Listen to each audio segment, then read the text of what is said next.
here, and if nothing crash, yes, I'm getting a list of images. These images are all the media that I captured from my timeline. So basically, I have the URLs.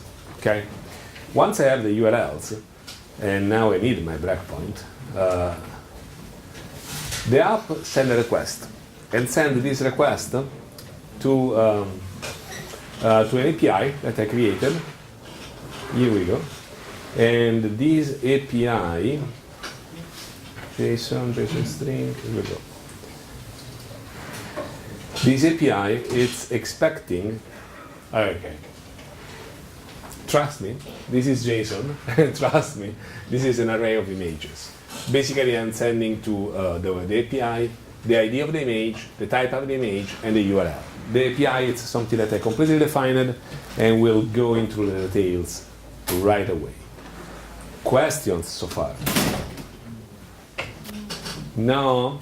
Okay, good.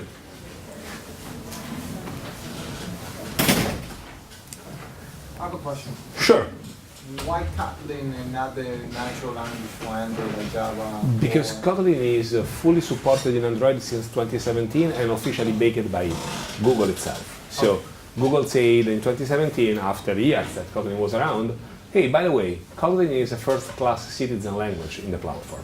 And everybody migrated over there because it's simpler, shorter, much more concise, and give you a lot of utilities to iterate over collections. That a mobile app, basically what it does, get data, send data, get data, send data. And Kotlin is very well designed to do this. So can you repeat this question? Sure, the question was why Kotlin and not Java, right? Okay. You're right, sorry about that. Yeah. Serverless, okay. I know, there is also Google Cloud, but I use it. But I use an AWS Lambda. Not because I think that there is a big difference in the product, but because I think that it's for historical reasons. I have an AWS account since 2006, 2007, something like that, and then I keep using it.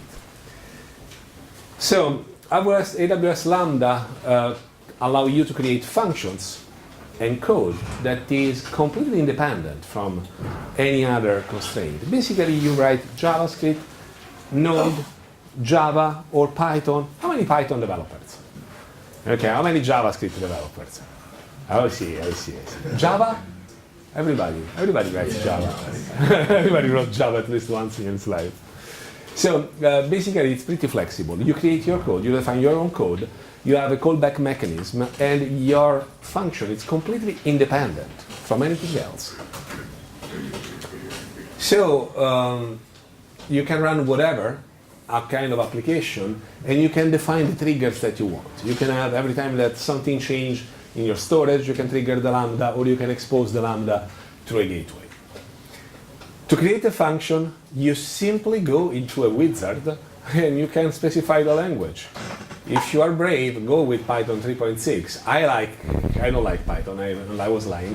I prefer Node.js to writing an API, but it's a matter of preferences. Doesn't matter, and there is no difference from a feature perspective. Once you have your function, you have to expose your function, right? This function exists, you can test it, you can play with it, then you have to determine who can access this data.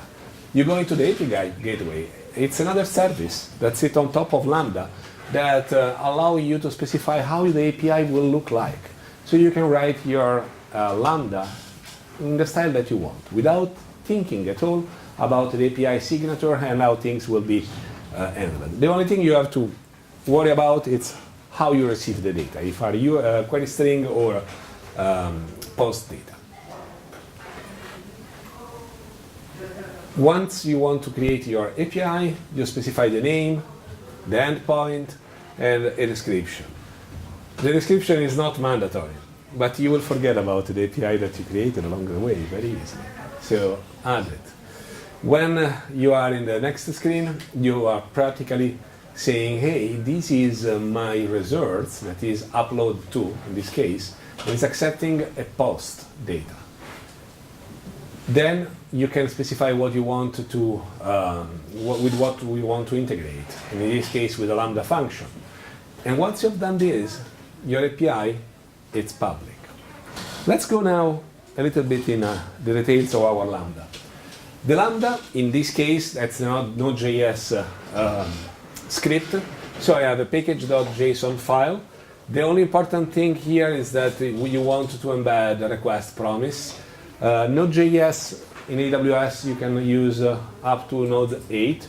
Promises are by default. Request promise, it's a fantastic library that allows you to have a promise, get back in the Lambda if you access resources that are external to the Lambda. In this case, we want to access the images that are on Twitter, right? To access that with a simple and readable code, you need a promise back. So that's why I strongly encourage to use this. The upload script, it's getting our JSON file where we have the user ID and an array of images. You dynamically create the file path because you want every user to have his own unique bucket. Well, actually, his own unique folder in a bucket because we're not creating an S3 bucket for each user. You specify the image, the options of the image, and then you create a request, and you're waiting for the body. Basically, when you pass this, you're saying not encoding null, and the URI is the URL of the image. You are waiting for the body, for the binary data of the images, and then you can upload. You upload to S3. You specify the bucket name, the file path, the body, it's these data that are here, and then you say .promise, because .promise, it's the asynchronous way of S3 to return you something. You prepare your local package, you zip everything, and then you upload the Lambda. You can do this with a web UI, or if you're developing locally, you can use your command line and say, Lambda, please create the function that is uploaded to S3, send this zip file, pay attention, here is file B, not file. And then you specify the runtime and the role that you want to use. The role is nothing more than the security specification of this Lambda. Sure. The other operating Say it again, sorry? What operating system are you using? Oh, the question is which operating system are you using? In this snippet, I'm using Linux, but it works with Windows, Mac, without any problem. Any version of Linux? Or No, not specific. There is not that Ubuntu, I would say, because it's the best desktop distribution that I know. But basically, until you have Bash on it, it will be not a problem. So we upload the Lambda, and now we have to change the script because we have to upload multiple images. So our Lambda basically is this one, is these 4 lines of code that are calling this bigger function that is an asynchronous function. Are you familiar with asynchronous programming in Node? Yes. Okay, good. And you upload the image, you do the same thing. The only difference is that you are using images.map, and asynchronously you are resolving all this information. Once you have done this, you got back your data. You updated the Lambda. The difference is that now we are using update function code, so we're not creating a new Lambda, we're simply sending up the new code, and you're ready to test it.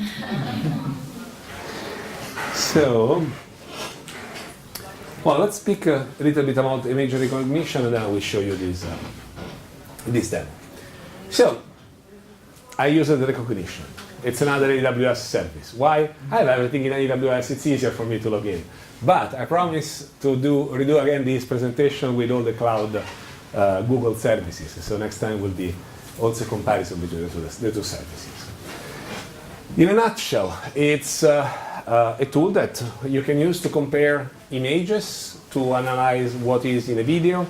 It's completely integrated in AWS, has a good UI, and has a relatively low cost. You pay for the number of images. So keep it in mind, if you send a test of 200 images, you are paying for 200 images. So when you test, be frugal. let's use the images that you really need. It's fully managed. You don't have to do anything on the server, and that's fantastic. Neither on the model. Everything is completely managed for you. Can recognize objects, scenes, activity. Can understand that we're listening to a talk if I take a picture of you. And can also give you text that is in an image. So you can understand contextual information around the picture. And you can filter unsafe content and many other cases. How you can do it? You upload an image, you use the command line, or you use AWS Lambda. 3 ways to work on it. Using the UI, that's built in. You upload an image, and you will get all the information that you want. You can compare also multiple images. You can experiment and test without writing a single line of code. And that's, for me, very interesting. Using the command line, how many of you like the command line? I love the command line. Yeah. So it's easy. AWS, recognition, detect labels, and you say to AWS whatever you need. In this case, I'm sending a random photo that is on a photo collection S3 bucket. You specify the region and that's it. You get back in the command line your results. Or you can use AWS Lambda. It's a little bit more powerful, in my opinion, using AWS Lambda, because you can easily see the results in the console and you can debug super quickly what is going on. Sure. What's the alternative that you have instead of